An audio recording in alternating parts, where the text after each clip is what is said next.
నా పేరు సౌదాని భూమన్న యాదవ్, తెలంగాణ రాష్ట్ర సర్పంచ్ వ్యవస్థాపక అధ్యక్షుడు. రాష్ట్రంలో 12,733 గ్రామ సర్పంచులు ఇలా 1995 నుంచి దాదాపు 35 సంవత్సరాల నుంచి సర్పంచుల సమస్యల సంఘం ఏర్పాటు చేసుకోవడం జరిగింది.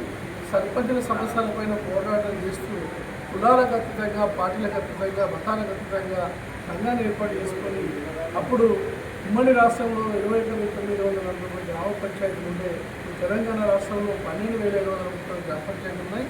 ఇది ఎన్నికై దాదాపు 2 నెలలు సర్పంచులు నూతన ఎన్నికైన సర్పంచ్ ఎన్నికలు రావడం జరిగింది.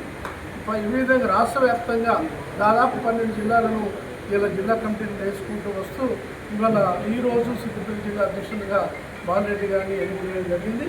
ఎందుకంటే సర్పంచుల సమస్యల పైన ఏ సమస్య వచ్చినా సర్పంచ్కి నిధుల విషయంలో కానీ, అధికారాల విషయంలో కానీ, ఇక నిధుల కొరకు ఈ యొక్క రాజ్యాంగంలో 73, 74 రాజ్యాంగ సభలో 243 ఆర్టికల్ 29 అంశాలను దాఖలు పరచాలని చెప్పేసి ప్రభుత్వంతో గతాల ప్రభుత్వంతో ఫైట్ చేసుకుంటూ వస్తూ గౌరవేతలు కానీ, చెక్ పవర్ విషయంలో కానీ, తర్వాత ఈ యొక్క గ్రామాలకు వచ్చే నిధులు 15 ఫైనాన్స్ కానీ, స్టేట్ ఫైనాన్స్ నిధుల పైన ప్రభుత్వాలు అప్పుడు ఇవ్వకపోవడం మేము ఉద్యోగాలు చేపట్టడం జరిగింది.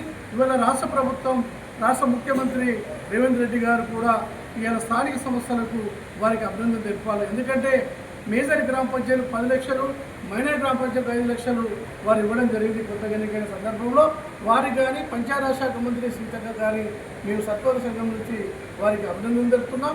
ముఖ్యంగా సర్పంచ్ల సమస్యలు వారు కూడా స్థానిక సమస్యల నుండి ఇలా ఒక జెడ్పీటీసీగా, ఒక ఎమ్మెల్యే, ఒక ఎంపీగా, ఒక ముఖ్యమంత్రి ఇవాళ గ్రామాల ఏంటి, గ్రామ సమస్యలు అంటే ఏంటిది, స్థానిక సమస్యలకు ఉన్న మౌలికమైన సదుపాయాలు ఏంటిది అనే దానిపైన పూర్తి గౌరవం ఉంది.